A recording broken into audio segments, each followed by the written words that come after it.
ஓம் ஸ்ரீ குருபியோ நமக. நன்றாக குருவாழ்க, குருவே துணை. அன்பார்ந்த சித்தர் ஞான ஜோதிடம் நேயர்களுக்கு உங்களுடைய அபிமான ஜோதிடர் ஜேஎம்எஸ் சந்திரமௌலியின் பதிவு.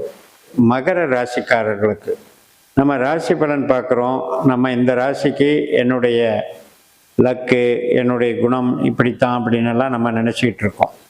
பட் ஒரே ராசியில் இருக்கிற நம்ம மாதிரி மற்ற நபர்களை பார்க்கும்போது அவருக்கு மட்டும் ஏன் இவ்வளவு டெவலப்மெண்ட்ஸ் இருக்குது, நமக்கு ஏன் டெவலப்மெண்ட்ஸ் இல்லை, அவருடைய ஒரு குணாதிசயத்துக்கும் நம்மளுடைய குணாதிசயத்துக்கும் வித்தியாசம் இருக்கு, இதெல்லாம் எப்படின்ற கேள்வி வருது. ஸோ அது மாதிரி வர்றதுக்கு காரணம் நாம் பொது நோக்காக ராசியை பார்க்கறது தவறு. நாம் உள்ளுக்குள்ளே இருக்கிற நட்சத்திரத்தை பார்க்கணுங்கிறதுக்காகத்தான் இந்த பதிவு. நீங்கள் மகர ராசியில் பிறந்திருக்கலாம், ராசி அதிபதி சனியாக இருக்கலாம். ஆனால் நாம் என்ன நட்சத்திரத்தில் பிறக்கிறோம், அதுலேயும் குறிப்பாக எந்த பாதத்தில் பிறக்கிறோம் அப்படிங்கிறத வச்சு நம்மளுடைய விதி கொடுப்பினை மாறுகிறது. அப்போ ஒரு நட்சத்திரம் அப்படின்றதுல நமக்கு அவ்வளவு வித்தியாசம் இருக்குது. இப்போ உத்திராடம் அப்படின்றதுல மகரத்தில் 2ஆம் பாதத்தில் தொடங்குது. 3-4 பாதங்கள், 3 பாதம் இருக்குது. இந்த 3 பாதத்திலையும் தனித்தனியாக அவங்களுடைய குணாதிசயங்கள் மாறுபடும். ஆனால் மொத்தத்தில் சூரியன் தான், உத்திராடத்துக்கு அதிபதி சூரியன் தான். ஜென்ரலாகவே பாருங்கள், உத்திராடத்தில் பிறந்தவங்களுக்கு எதிர்க்கக்கூடிய குணங்கள், ரெண்டாவது வீட்டில் எதிர்ப்புகள், தகப்பன் எதிரி, அதே மாதிரி வீட்டில் குடும்பத்தில் கூட பிறந்தவங்களாகட்டும் தாயாகட்டும் ஒரு அனுசரணை இல்லாத நிலைமை, நம்மளை யாரும் புரிஞ்சுக்கல, நம்மளை எல்லாம் ஒதுக்குறாங்கங்கிற நிலைமை ஏன் வருது அப்படின்னா சூரியன் தான் நமக்கு அஷ்டமாதிபதி ஆகிறார். நம்ம ராசிக்கு 8ஆம் வீட்டுக்கு அதிபதி. அப்போ என்னென்னா வாழ்க்கையில் பிறக்கும் போதே கஷ்டம், பிறக்கும் போதே நமக்கு ஆதரவு இல்லாத சூழ்நிலை அப்படிங்கிறது. இப்போ சூரியனே எதிரியானா, ஆத்மகாரகனே எதிரியானா எப்படி இருக்கும்? நம்மளுக்கு முன்னேறுவதற்கு தடைகள் இருக்கிறதுங்கிறது பொதுவாக எடுத்துக்கணும். இதில் டெப்த்தாக பார்க்கும்போது உத்திராட 2ஆம் பாதத்தில் பிறந்தவங்களுக்கு தான் ரொம்ப கஷ்டம். அதே 3ஆம் பாதத்தில் பிறக்கிறீங்கன்னு வைங்க, ஓரளவுக்கு சமாளித்து நண்பர்கள் வட்டாரம், மற்ற உறவினர்கள் தொடர்பு, வளர்ச்சி, உதவி, இதன் மூலம் டெவலப் ஆகிடலாம். அதே 4ஆம் பாதத்தில் பிறக்கும்போது ஊரை விட்டே நம்ம வெளியே வந்து தான் முன்னேற்றத்தை பார்க்க முடியுது. அப்போ மகரத்தில் உத்திராடம் என்கின்ற சூரியன் நட்சத்திரம் இருக்கு. இந்த நட்சத்திரம் பலவீனமான ஒரு விஷயத்தை தான் வச்சிருக்கு. எப்போ பிறப்பில். இப்போ இதே நீங்கள் உத்திராட லக்னமாக இருந்து, லக்ன புள்ளியே அந்த உத்திராடமாக இருந்து 2-3-4 பாதமாக இருந்தால் நாம் சுயமுயற்சியால் முன்னேறணுமா ஒழிய வேறு யாரும் நமக்கு உதவ மாட்டாங்கங்கிறத உறுதிப்படுத்துது. மகரம்னாலே வாழ்க்கையில் 10ஆம் இடம், காலச்சக்கரத்துக்கு 10ஆம் இடம்ங்கிறது என்ன? பதவி, உலக சேவை, இதுக்காக தான் நம்ம பிறந்திருக்கிறோம். ஆனால் அங்கே நம்மளுடைய குடும்பத்தில் யாரும் உதவலைங்கிறது தான் அங்கே வீக்னஸ். அடுத்தது திருவோணம்.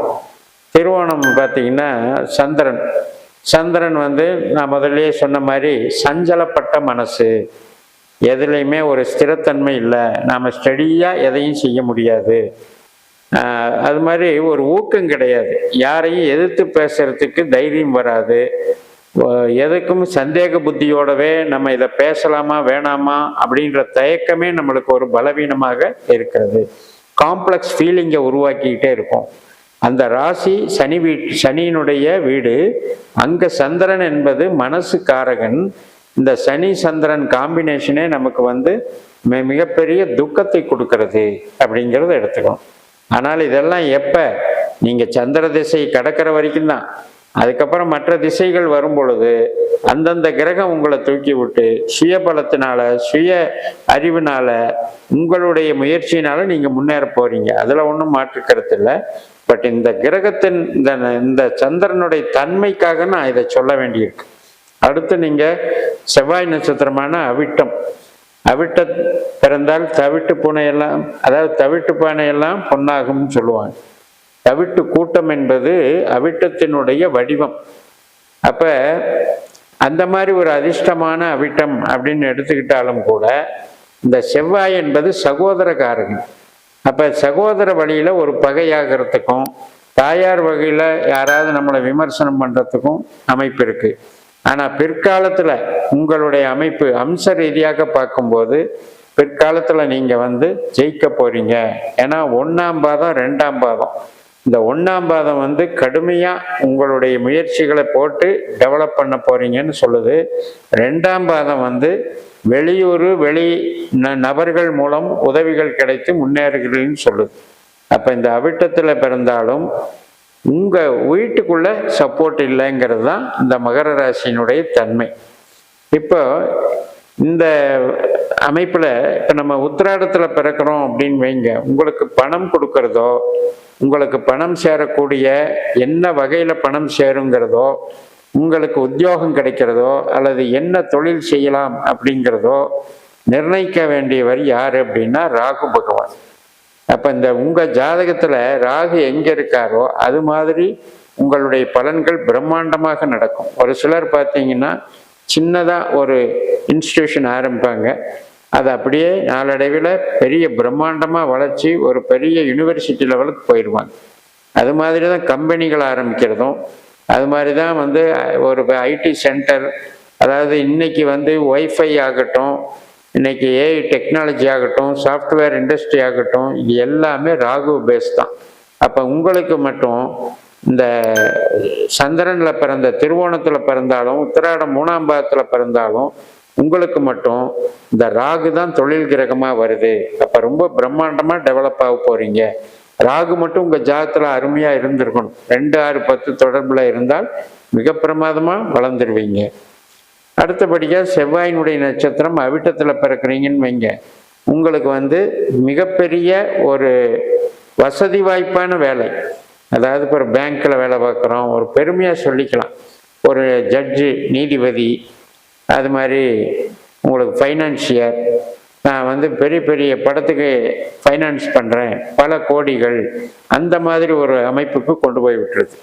அப்போ அந்த மாதிரி ஃபைனான்ஸ் சம்மந்தப்பட்டதும் உங்களுக்கு பொருளாதாரம் பல்காக வரக்கூடிய அளவுக்கு உற்பத்தி சார்ந்த ஸ்தாபனங்களுக்கு நீங்கள் வந்து தலைமை வகிக்கிறதும் உங்களுக்கு ஈஸியாக நடக்க போகுது. அப்போ பாருங்க, ஒரு ராசின்னு எடுக்காம உள்ளே போய் நட்சத்திரம்னு எடுத்தோம்னா எத்தனை வித்தியாசம் வருது. இது மாதிரி நீங்கள் பிறந்த நேரத்தை நம்மளுடைய பாஸ்கரா அஸ்ட்ராலஜி சிஸ்டத்தில் கணிச்சு நீங்கள் பார்த்தீங்கன்னா, இன்னும் இந்த நட்சத்திரத்தை 9ஆல் வகுத்து உபநட்சத்திரம்னு எடுக்கிற மெத்தடில் போனோம்னா நமக்கு அக்யூரேட்டாக பலன் கிடைக்கும். அதை பயன்படுத்தி கொள்ளுங்கள் என்று சொல்லி நிறைவு செய்கிறேன். இந்த சேனலை சப்ஸ்கிரைப் பண்ணி ஷேர் பண்ணுங்கள். உங்கள் தனிப்பட்ட ஜாதக பலாபலன்கள் என்னுடைய வாட்ஸ்அப் நம்பரில் தொடர்பு கொண்டு பெறலாம். உங்களிடமிருந்து விடைபெறுகிறேன். உங்கள் JMS. நன்றி, வணக்கம்.